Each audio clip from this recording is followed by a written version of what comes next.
My name's Matthew, and this is Audio Indies, the show for podcasters who put the listening experience first. On this episode, I'm joined by James Cridland. James is best known in podcasting circles as the man behind the essential daily industry newsletter Pod News, but he's worked in audio since 1989, including a long career in radio. While a decent chunk of our conversation this week is about interviewing, we kick things off by looking at one of the many issues with podcasting's video hype, and that's the assumption that every podcast is a chat show. Video certainly has its place, but I think, it is a different thing, and it changes the way the podcasts sound if you're not careful, and it certainly changes the way that they're making. But the other sort of side note on this is the beauty of podcasting has been in the past that anyone can do it. So you or I can do a podcast in our office. We can be on the same platform in the same quality as Joe Rogan, as The Daily from the New York Times, as newscast from the BBC, whatever it might be. We can be there and we can look exactly the same. With the advent of video, that's not the case. With the advent of video now, firstly, I've got to make sure that the quality of the video is as good, but also secondly, I can't host it myself. I've got to be on one of the podcast platforms that has signed all of the deals with Apple Podcasts or with Spotify or with whoever. And then you get into the whole conversation about plays versus downloads. And, again, that isn't necessarily something that we all have access to. So all of a sudden, there isn't going to be a level playing field anymore. And arguably, that's what has made podcasting so successful in the past, has been that level playing field. So I'm all for video where it works. I think the video is a really useful thing, but it will change how podcasting is made, what type of podcasts are made, and it will change that level playing field for the worse.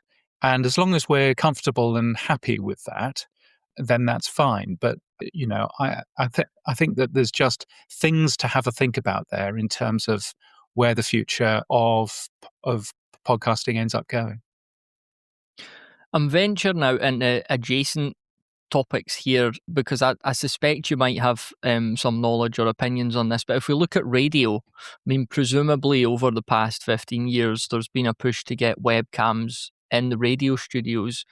Do you have any knowledge or opinion on whether that has changed the type of content or the type of presentation they're doing in radio, the fact that they're now trying to film the radio programs?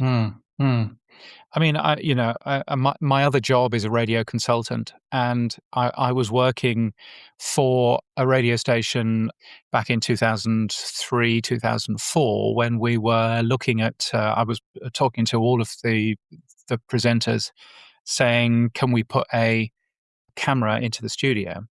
And one of them turned around and said, yes, but. And I said, what do you mean? And he said, yes, but it should only be on when my microphone is on.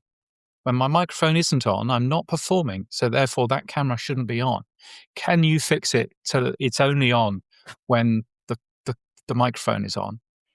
And I thought that's a really interesting thing because, yeah, absolutely. That's exactly how it works. What we found, I worked at the BBC for a couple of years, and we put a set of TV cameras into Chris Moyles' studio on Radio 1, and Chris started doing a show which all of a sudden was forgetting about the millions of people that were tuned in on the radio and was very much focused on the possibly 3,000 people who were looking at the live stream. And I think, it does sort of change things. And I think we just need to be careful of that. Just as one example from the last couple of weeks, one of my favorite shows, I won't mention which it is, but one of my favorite shows has turned from an audio show into a video show. It's now being recorded in a studio, and that's lovely. But the audio is now almost entirely inaudible in the car. And that's where I listen to that particular show. The levels are all over the place. It hasn't been authored for a audio first piece of content. It's been built as a TV first piece of content. It works fine on the TV, on YouTube, but it doesn't actually work fine as an audio podcast anymore. And I think that's a crying shame. And I sent the producer a grumpy email, and he's fixed it, by the way. But again, I think it's just things that we just need to be careful of if we're making that switch between audio and video. And that's, for us, for two blokes, it is a significantly easier switch than it is for many people who end up having to spend half an hour getting camera ready, putting on makeup, doing their hair. I mean, we just turn up in our t-shirts and we're fine. But for quite a lot of people out there, it actually changes quite substantially the amount of work that you have to do as well. And I think that's probably not great as another hurdle to stop women being involved in this great medium. It's just another thing that frankly we don't necessarily need. So, as I say, lots of positives about video, but also we should just be aware that there are changes there, and radio has certainly seen that change as well. Mm-hmm. Yeah, it's interesting you mentioned that show, and I know you did. I'll name drop them because you did at the time. Another podcast you were talking about a wee while ago on the Pod News Weekly Review. I believe it was The Rest Is Politics, and they That's went right. abroad somewhere, and you made reference to they were in a really fantastic location, which threw up lots of opportunity to describe to the listener where they were and what they were seeing, and instead was it just a kind of throwaway remark of, well, look around us, basically. Yeah, it was a throwaway remark of, well, as you can see, we're not in our normal studio. Yeah. And I was thinking, well, A, I can't see, but also B, it's not that difficult to say, well, as you can see, we are surrounded by beautiful pink marble and there's velvet curtains and this beautiful floor. So you can probably guess that we're not in our usual studio right now. You can absolutely do that. It just takes a producer to just say, hold on, let's not forget that although you've got the TV cameras looking at you, we should just remember that the majority of the audience, which is still the case, are going to consume this show on, in audio. And we just need to give those cues.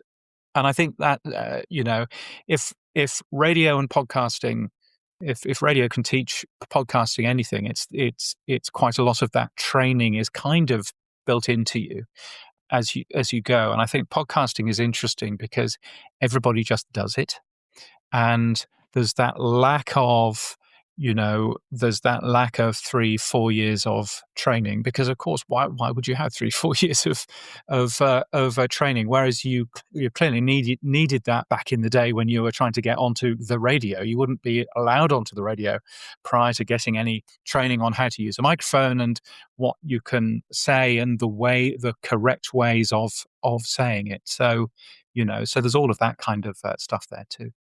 Yeah, totally. That there's such a lot that podcasting could learn. I mean, you think about the age of radio compared to the age of podcasting. Like, podcasting's still a child, and we think about all the examples of, a radio journalist covering a music festival. They're walking around the campsite, they're talking you through everything because they know that you're not there and you can't see it. Or a journalist in a location, they're really painting a picture for you. They're not assuming anything about what you could see. Yeah, I mean, there's a bunch of just little hints and tips. So Terry Wogan, who used to be a very big radio presenter in the UK, he was always asked, what's your secret of success? And he would say he just has one listener in his mind, and he talks to that one listener.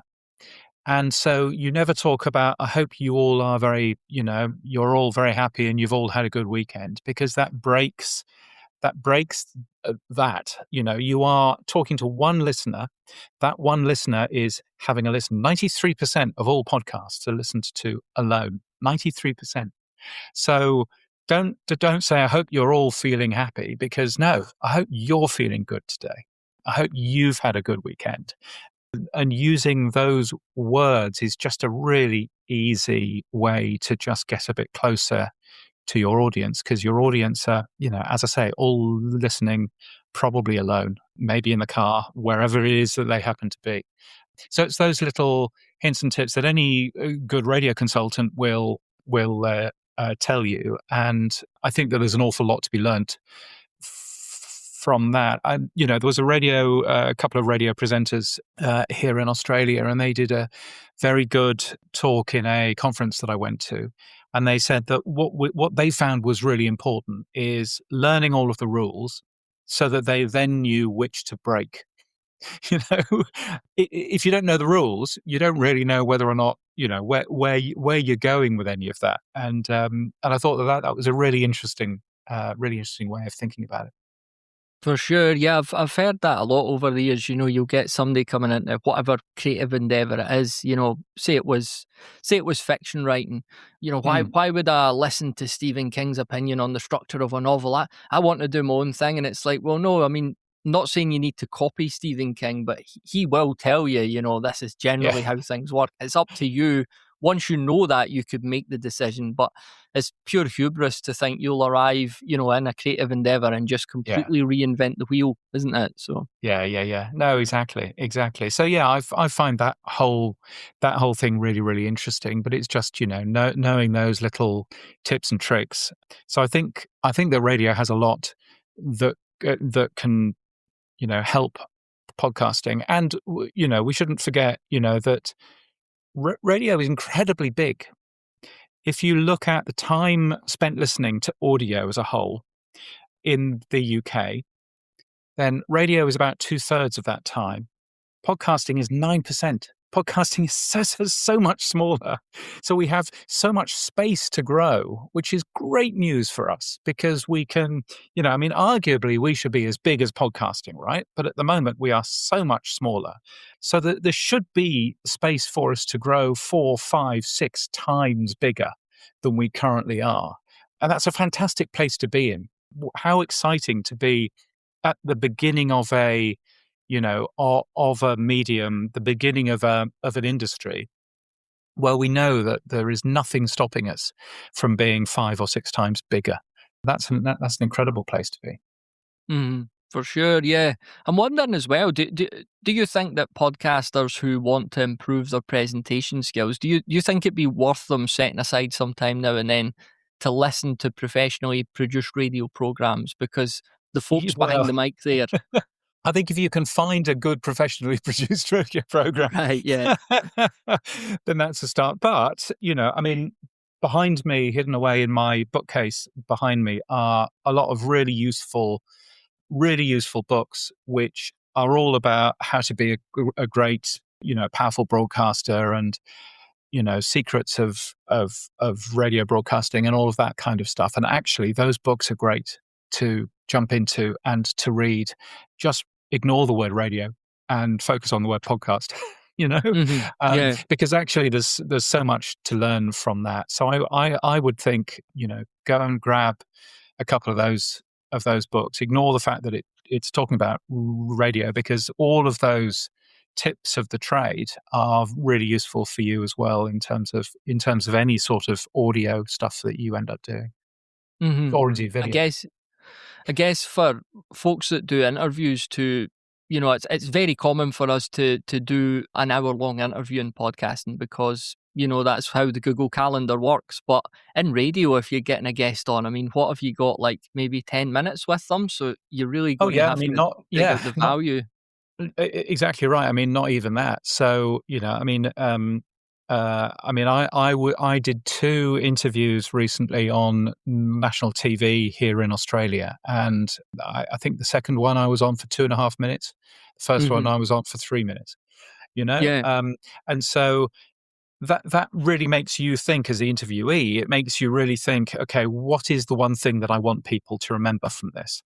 What's the one line I'm going to give? Obviously, a 1 hour long interview is going to be a very different case. But there are some really good interviews out there in podcasting, and there are some interviews out there which are not quite so good. And again, there are techniques, there are tips that you can learn in terms of that help. And I think, again, that you can cheat very easily by, learning what you can, what you can actually find there.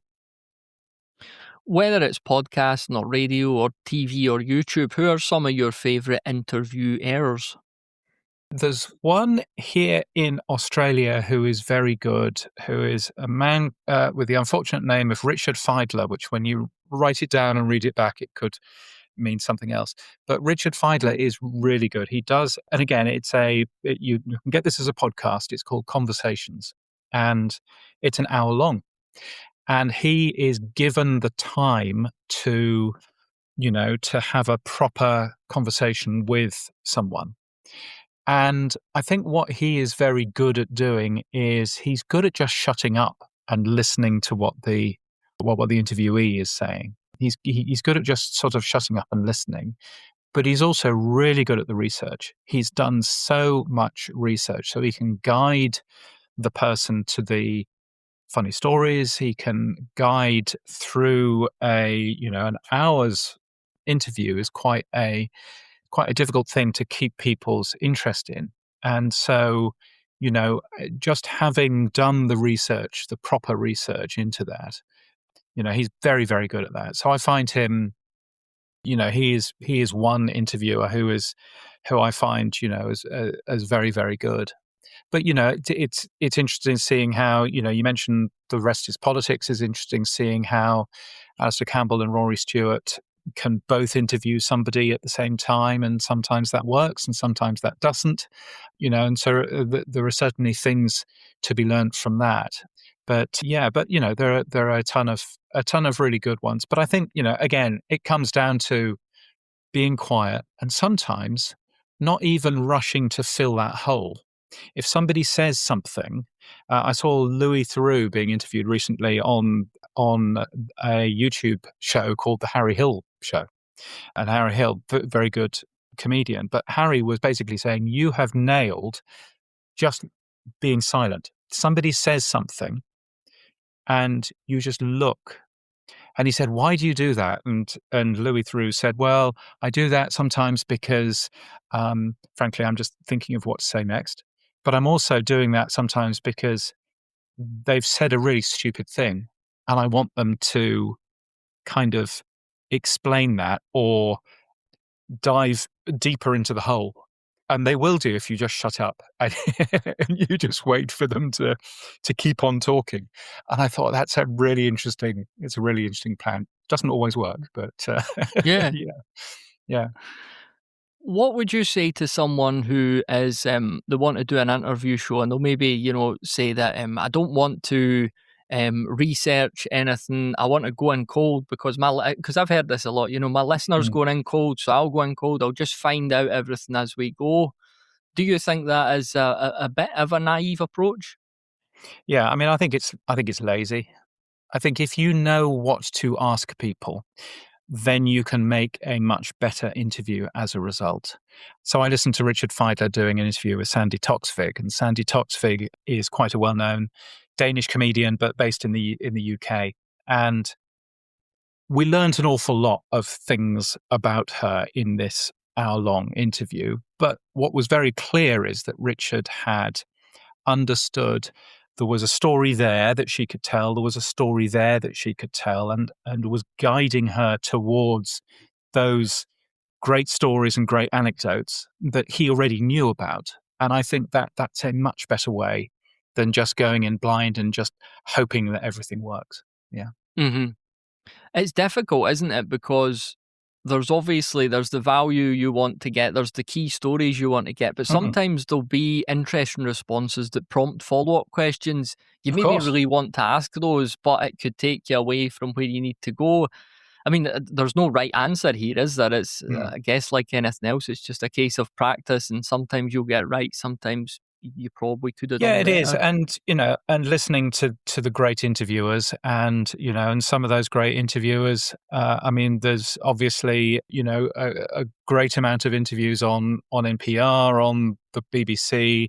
Desert Island Discs is another, really obvious show, which again is available as a podcast, where there's been an awful lot of research, but actually you still have to actually listen to what the person says back, and know where to guide them and where to just, okay, well, lean them forward into a particular story. So yeah, it's a really difficult thing. And I do some interviews for the Pod News Weekly Review. I don't necessarily much enjoy doing them, but there was one that I did recently where I really did not understand what the guy was talking about.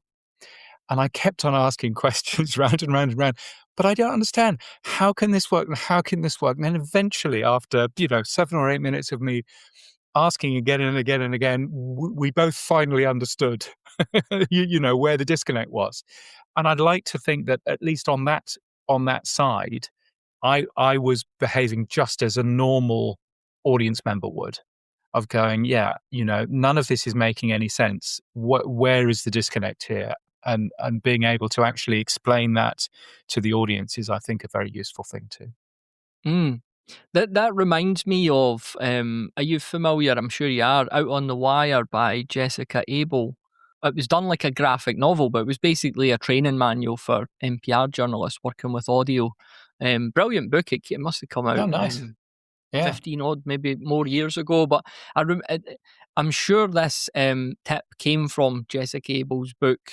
But it was basically it was a piece around, when you are interviewing very scientific people, and they'll talk, they've no media training, they'll just talk as if they talk to their friend in the lab, and what I'm crediting Jessica here, this could have been a tip I heard elsewhere, but she was basically saying, let's assume it was Jessica, that what you can do in this situation is come back to them when they've explained something to you and it's very scientific.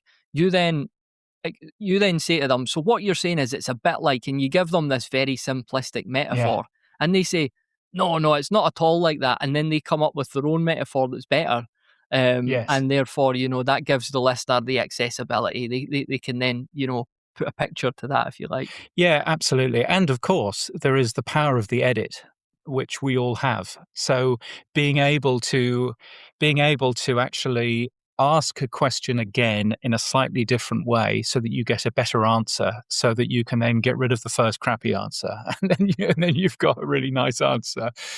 So we've got the power of the edit, and I don't think that enough, I mean, again, it's a training thing, but I don't think that enough is put to podcasters of actually how you can use an edit to make an interview sound better. Because quite a lot of it, quite a lot of the talk about editing podcasts is getting rid of the ums and ers. Well, actually getting rid of, some of the questions that don't work is just as good, and, quite a lot of people will ask you how long a podcast should be. And my answer to that is always, it's as long as it needs to be, but not a second longer. I think Helen Zaltzman said a wonderful, it was Roman Mars who said a wonderful thing. He said, if you have 10,000 listeners and you have edited 1 minute out of your show, then you have saved 10,000 minutes and you are practically a superhero. And I thought, actually, yeah, he's got a point there. So, using the edit, which is why, I find doing those sorts of edits are much, much easier when you've got a transcript as well. And maybe you're using Descript or Hindenburg or one of these pieces of software where you can edit using the transcript. It's not the best way to properly audio edit, but it's a great way of saying, okay, this sentence, this question and this answer, I'll just get rid of, click, bang. That's a super easy way of doing that, or moving questions and answers about. And that is a really useful technique of just taking a raw interview and being able to very, very quickly work out the bits that worked and the bits that didn't. Mm-hmm. Yeah, in those situations, I guess when you're looking at creating a really tight program, there's two levels, as you've said, of editing. Like, first and foremost, if there are entire segments that you need out, take them out before you really get into, I'm going to do some tidying up of the dialogue, because you could obviously end up tidying out a section that is getting cut anyway. So no, indeed. And I mean, so the Pod News Weekly Review that I put together every week, that show is normally about 2 hours long when we've recorded it, because Sam always puts too much in. But that actually also gives me the opportunity of going, actually, though that story wasn't a particularly interesting story, I'm not sure that the answer that I gave was actually any good, so I'll just get rid of that. No one knows the difference. And it's just, knowing the little tips and tricks of, can you put a little jingle there that just is a little bumper that hides the edit? Or is there something that your co-host says that you can then just sort of join it, and you'll never know that there was actually an edit there? And all of those little things, it all just comes with an awful lot of experience. But yeah, it's well worth doing. You mentioned a while back there about people listening to good content and good interviewers. I've heard you bemoaning in the past the fact that some folks literally come into podcasts and say, well, I'm not a podcast listener, but I do want to make one. I take it you think that is a bit of a mistake. Yes. No, I mean, somebody said when I was looking to become a radio presenter, and this was in the days before I'd realized that I wasn't actually a very good radio presenter. So I was looking at doing that job full time. And I think it was one of my program directors who said, it's really weird, isn't it? You've got musicians who will spend hours and hours and hours a day practicing. You've got sports people who will spend hours and hours and hours a day training. And then you've got radio people who will just show up and do a show and then go away. And they don't spend any time with their craft getting better and better. And I thought that was a really interesting thing. And so being able, whether it's just listening, whether it's just, enjoying. So I was listening to a show, for example, on ABC Radio National, which is kind of our equivalent of Radio 4 or NPR here in Australia, except without the listeners. And so I was very much enjoying. There was a show on Sunday afternoon, which I think was called Cover Stories. And it was an hour of three people in a studio talking about covers of a particular song. And so they played the original song and they talked about what made it a great song. And then they played loads of different covers of that song. And it happened to be In Excess, Never Tear Us Apart, which is an amazing song anyway. And there were some awful covers. But what I loved about listening to that, it wasn't necessarily the sort of show that I would listen to. I'm not that much into my music or anything else. But what I loved about it was the editing all the way through that. And I thought that is really cleverly done, of just they'd taken the people who were talking in the studio about these covers, they'd mixed it with the music, which of course you can do on the radio, but they'd mixed it in such a way that the people who were talking about, and they would say something like, oh, and Tom Jones sounds a bit as if he's auditioning for a James Bond theme tune or something here. And they would just drop that into a little bit of instrumental between the vocals. And it was just beautifully put together. It's really, really nicely produced. And it was just things like, I wonder if there's something interesting that we can do there, of just being a little bit more free with some of the edits and blah, blah, blah. So it's just, listening for that sort of thing. I always find fascinating. Yeah, and it's good that you're bringing up things like sport and that music. I talking to my pal a wee while ago about this, and I was saying you would never hear, a famous musician getting interviewed. They talk about, tell us about music growing up. Well, I didn't really like music, I never really listened to it. You would never hear that. Yeah. When you hear a musician, it's always, well, from as old as I could kind of walk, I was putting records on. It was this, it was that. I was going to gigs, like they were immersed in it. You just never heard of it. I wasn't really into it, to be honest. So yes, and I think there's an awful lot of people who are really into the craft, really into how you make a great show, and there are some that aren't.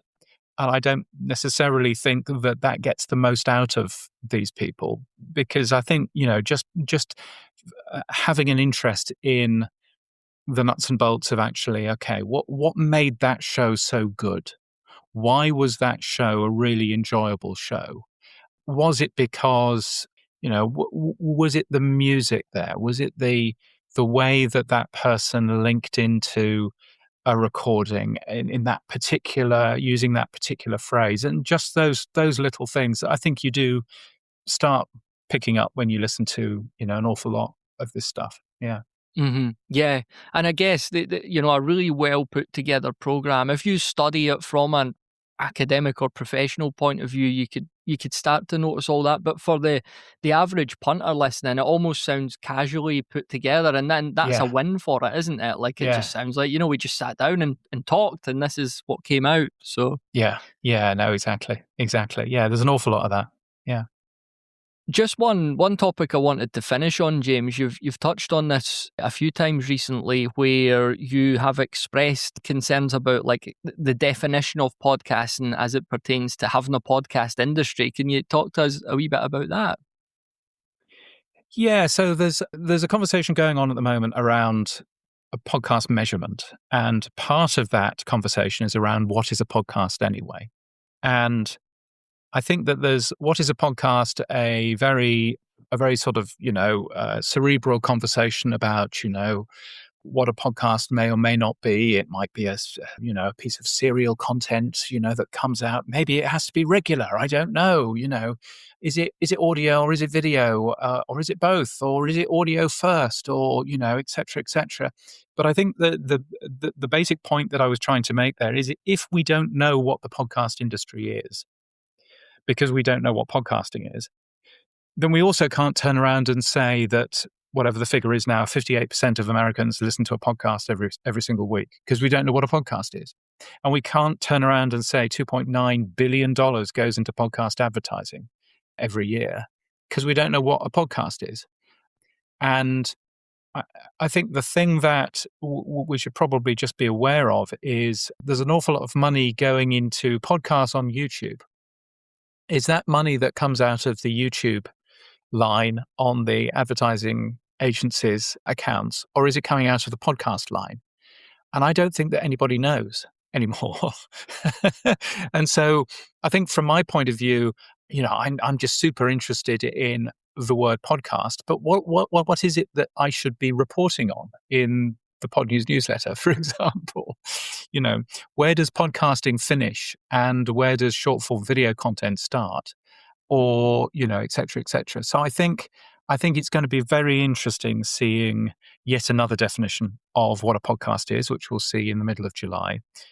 I think it'll be very interesting seeing whether or not the industry coalesces around that and understands that that is where where our future is heading. But I do think that a definition of what podcasting is actually really important for the business of podcasting, quite apart from anything else. And it might well be, and I think it's probably going to be the case, that some of the things that we call a podcast today won't be a podcast if you have a look at the definition which is going to be agreed on. And I don't necessarily think that that's a problem. As long as we know what a podcast is, so we can actually quantify what the industry is, what you'd expect in a podcast conference and all of that. So I just think it's an important thing for us to bear in mind, what is the boring thing of what is a podcast, but just from a point of view of actually, are we growing as an industry? If we don't know whether we're growing as an industry, then what's the point of measuring any of that anyway? So I think it's just important that we understand where we're headed there. And it's, if I say to someone, I don't think that's a podcast, it comes across as either me being a grumpy old man, which isn't entirely untrue, or me somehow being elitist or gatekeeping. And that's far from the truth, because I'm never saying that is poor content. It could be amazing content. It's not a podcast, and that's fine. Like, it doesn't need to be a podcast. It could just be a really good piece of content elsewhere. So I think there's that going on, isn't there? Where it's like you're telling people. I think so, and again, yeah, absolutely. I don't want to be the person that says to somebody that you haven't made a podcast yet, because I don't think it's up to me. So the way I'm doing it in the Pod News newsletter, for example, is I will only report on you as a podcast if you're in Apple Podcasts. Now that might be me giving Apple too high a place in this industry. But on the other side, if you're in Apple Podcasts, then you're going to be pretty well everywhere else, because that's the way that the Apple Podcasts directory works. So for a start, you'll be available in most podcast apps. But secondly, that then means that on a purely technical level, I can link to you, because just like pretty well every other podcast app or podcast directory, the podcast directory on the Pod News website that runs all of the images and all of the the thumbnails that you see and everything else, that needs an Apple Podcasts ID to work. So my rather boring definition, which is no good for the definition that we really want, but something which is available in Apple Podcasts is a pretty good start. And I've had quite a lot of particularly PR people, because they don't really understand any of this. They've just been asked by their boss to promote this thing called a podcast. And they'll contact me, and I'll say, well, where are you in Apple Podcasts? And they go, oh, well, we're on YouTube. Here's the YouTube link. I don't want a YouTube link. It's absolutely fine if you're on YouTube, but where are you on Apple Podcasts? And that's that difference. And so I suppose it's the, that on a very technical, fundamental basis, which is one reason why you have to have a definition of a podcast. But on a very technical basis, if it's not available in Apple Podcasts, it's not a podcast from my point of view to cover it in my newsletter. That doesn't mean that you're not making a podcast if you've chosen not to be an Apple Podcast, although you'd be a bit foolish in my humble opinion. But it does mean that, for me to write about it, kind of has to be in Apple Podcasts. And I think that that's probably fair. But, again, that may not help in terms of working out how big the industry is, or is this job a podcasting job or a video job? I suppose we don't necessarily know any of that stuff either. Have you seen anyone's definition out there in the wild of podcasting where you thought, that pretty much nails it for me? I mean, I've seen a number of definitions, and I think as I say, I think, quite a lot of people's definitions use the word regular or consistent or something like that.